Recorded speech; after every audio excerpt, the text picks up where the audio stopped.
샬롬. 성경 속 여인들의 신앙과 삶, 믿음의 여인들, 살로메. 자녀들에게 가장 좋은 것을 구한다고 생각했던 여인. 살로메는 자기 아들들에 대한 야심이 있었다. 야심의 대상이 하나님의 마음과 목적에 완전히 일치될 때에는 추천할 만하다. 하나님의 지시를 받을 때 야심은 가장 높은 명예로 인도될 수 있다. 하지만 이기적으로 추구될 때에는 그 사람을 가장 낮게 격하시킬 수 있다. 허버트 로키어. 요한과 야고보의 어머니 살로메는 결심한 듯 발걸음을 내디뎠다. 두 아들이 그녀의 뒤를 따랐다. 그녀는 자기가 예수님께 방해가 되리라는 것은 아랑곳하지 않았다.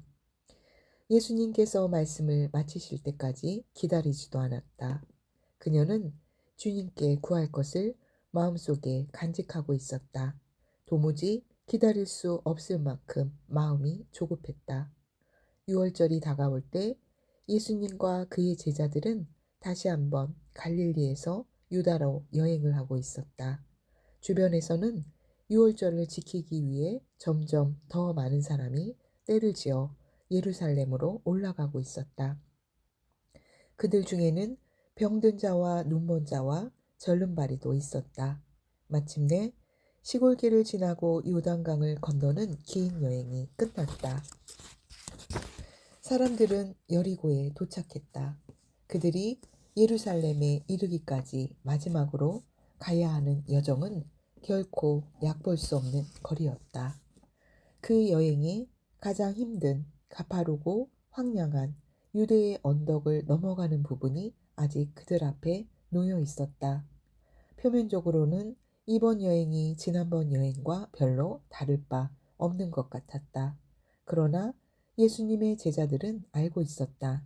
주께서 장차 받으실 고난의 그림자가 주님의 생명을 어둡게 만들었고 살로메와 주님의 다른 친구들의 생각을 어지럽히고 있었다.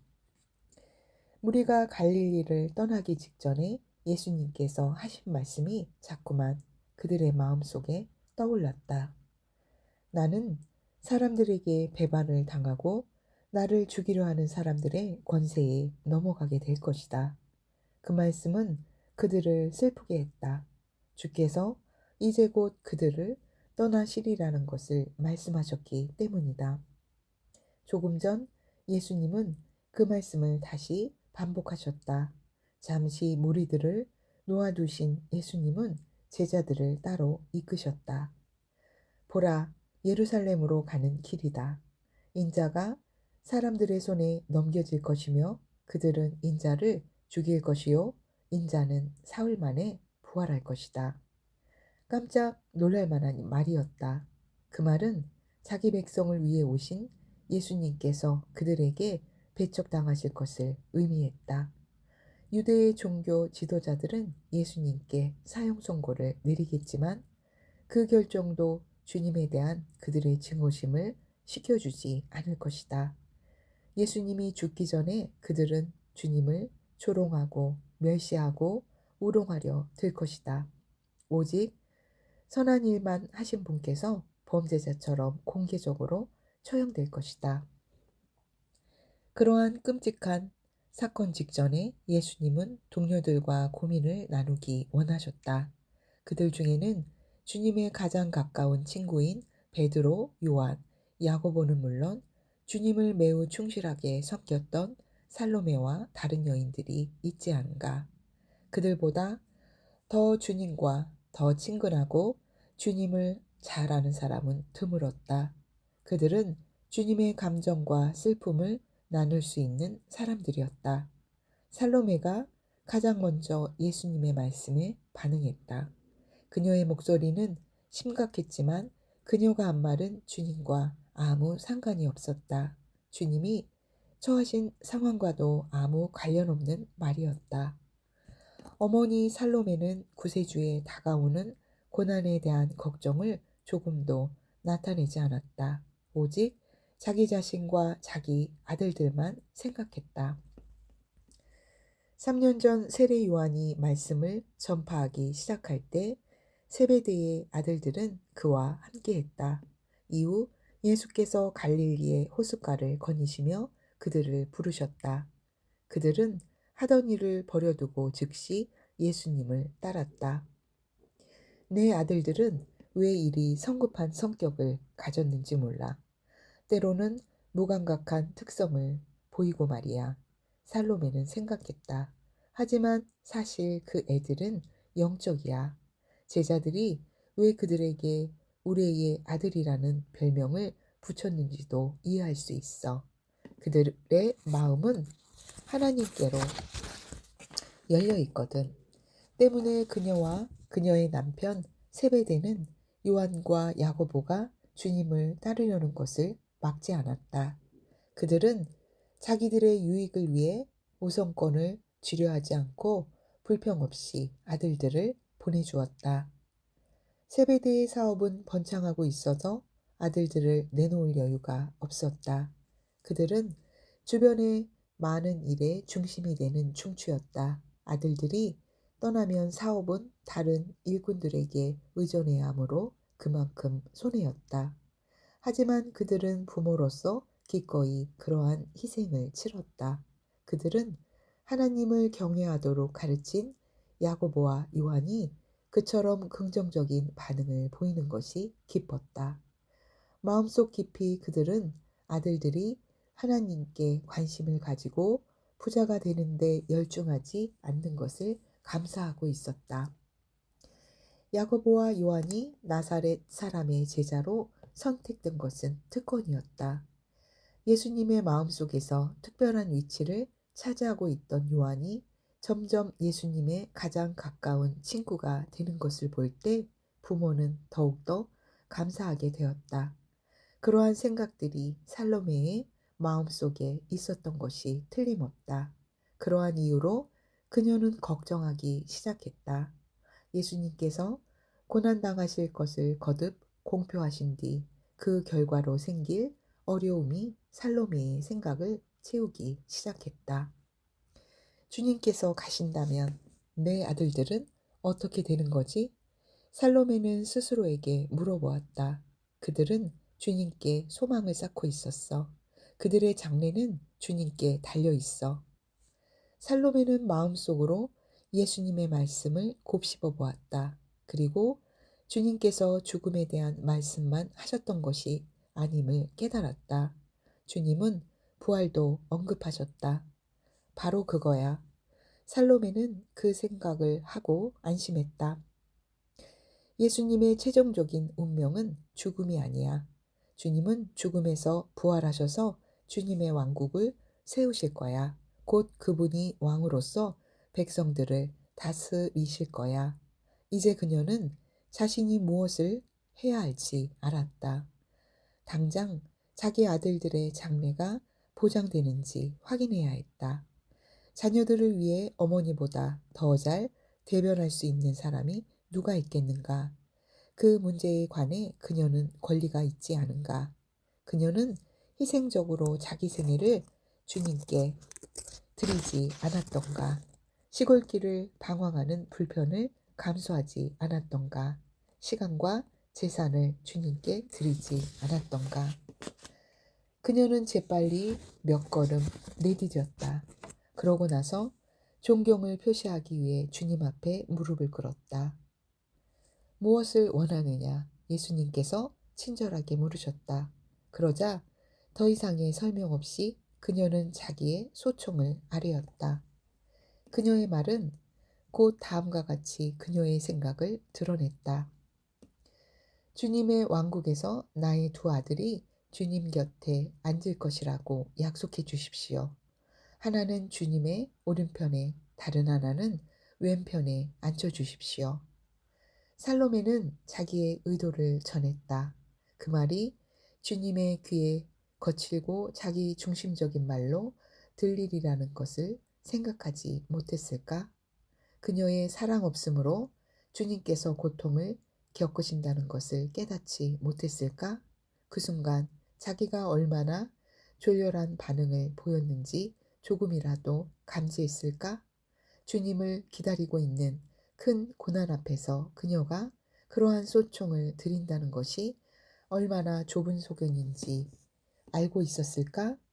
죄 없는 하나님의 아들이 돌아가시려고 할 때 살로메가 생각한 것은 오직 자기 아들들의 장래뿐이었다. 하나님의 아들이 인간으로서의 죽음에 직면하여 이해와 사랑을 갈망하는 동안 살로메는 어머니로서의 자만심만을 품고 있었다. 그것이 과연 살로메 스스로 한 말인지, 다만 자기 아들들의 대변인 노릇을 한 것인지는 분명하지 않다. 그러나 대변인 노릇만 한 것이라도 그녀의 입장이 나아지는 것은 아니다. 그것이 그녀의 책임을 줄여주지 않는다. 반대로 그녀의 요청은 그녀가 자기 아들들의 생각을 바로잡아줄 기회를 놓쳤다는 것을 드러낸다. 살로메 때문에 주님은 어머니의 야심뿐 아니라 그녀의 아들들, 즉 예수님의 가장 가까운 친구 두 사람에게 버림받는 고통을 당하셨다. 물론 주님의 다른 친구들이 더 나은 것은 아니었다. 잠시 후 다른 모든 제자들이 요한과 야고보의 요청에 격분했다. 그들은 두 제자의 요청이 예수님께 고통스러운 일이라는 것을 알고 화를 낸 것이 아니었다. 그 일로 자신들이 모욕을 받았다고, 자기들이 중요한 일에서 배제되었다고 느꼈다. 야고보와 요한이 스스로를 얼마나 중요하게 생각하는지 분명하게 나타났다. 자기 자신을 다른 사람들보다 더 탁월하다고 생각하는 그들은 도대체 누구인가? 살로메의 말은 그리스도께 무정한 것이었다. 그리고 다른 제자들의 어머니를 조금도 생각하지 않는 것이었다. 다른 부인들은 아마도 이렇게 생각했을 것이다. 왜 세베대의 아들들이 특권을 누려야 하지? 다른 제자들, 특히 우리 아들이 앞장서야 하지 않을까? 베드로와 안드레와 다른 제자들이 있고 그들 역시 주님을 따랐잖아. 살로메가 보인 어머니로서의 자만심에도 불구하고 예수님은 그녀를 꾸짖지 않으셨다.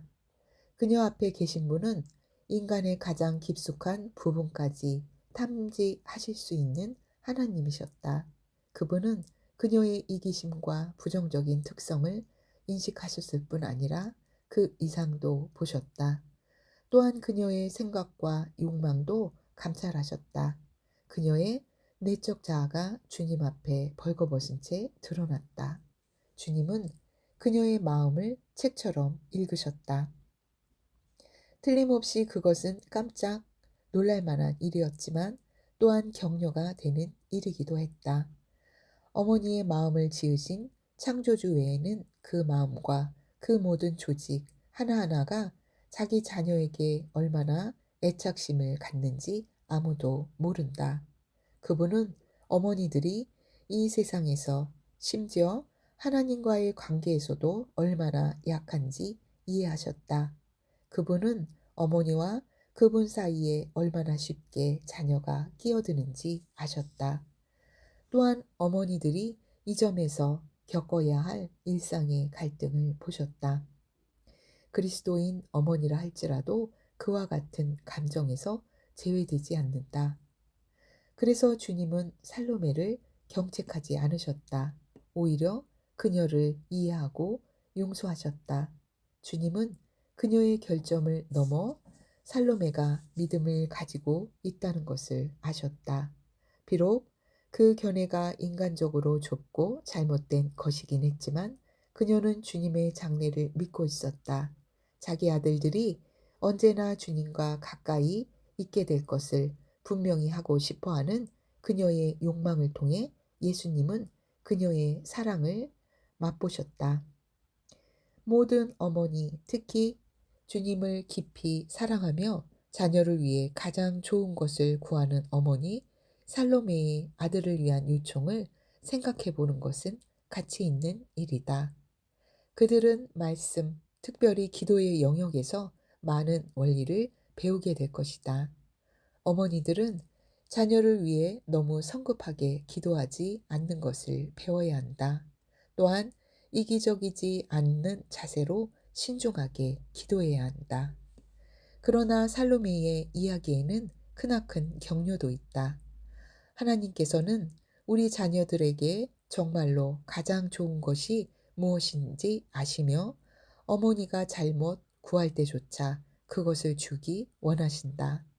그래서 예수님은 살로메의 요청을 부인하는 대신 그녀의 요청을 바른 방향으로 잡아주셨다. 비록 그 순간에는 인식하지 못했지만 그녀의 기도 응답은 그녀가 기대했던 것과 전혀 다른 방향으로 나타났다. 살로메는 자기가 구하는 것이 무엇인지 알지 못했다. 그녀는 인간적인 기준으로 명예와 명성을 특별히 큰 은혜라 여겼다. 그러나 예수님은 그녀를 경건한 생각으로 인도하셨다. 천국에서의 가장 큰 명예는 믿음으로 고난받은 사람들을 위해 준비되어 있었다. 이와 같이 주님의 이해심 많은 반응은 살로메를 건너 요한과 야고보에게로 이어졌다. 내가 마시려는 잔을 너희가 마실 수 있느냐? 주 예수님은 지상의 왕국 대신 하늘의 왕국을 건설하실 계획이었다. 그 왕국의 명예로운 자리는 예수님이 아니라 예수님의 아버지이신 하나님에 의해 배정될 것이고 그 왕국으로 가는 문은 고난, 즉 성자의 고난에 달려 있었다.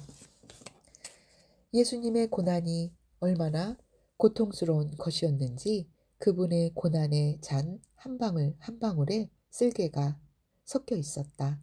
며칠 후 살로메는 십자가 밑에서 예수님의 고난을 보았다. 예수님의 어머니와 서너 명의 다른 여인과 함께 그녀는 예수님과 그 고난의 일부를 맛보았던 것이다. 예수님께서 영혼의 고통 가운데에서 부르짖으실 때 그녀는 거기 있었다.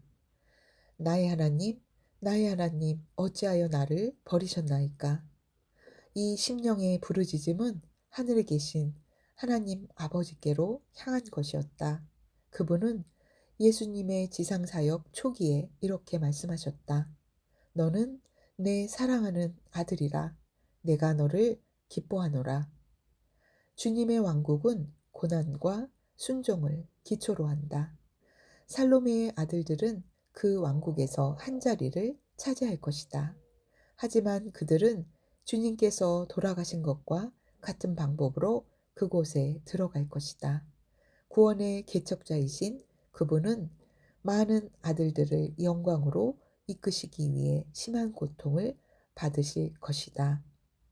은혜로, 특권으로, 호의로 고난을 건네 주실 것이다.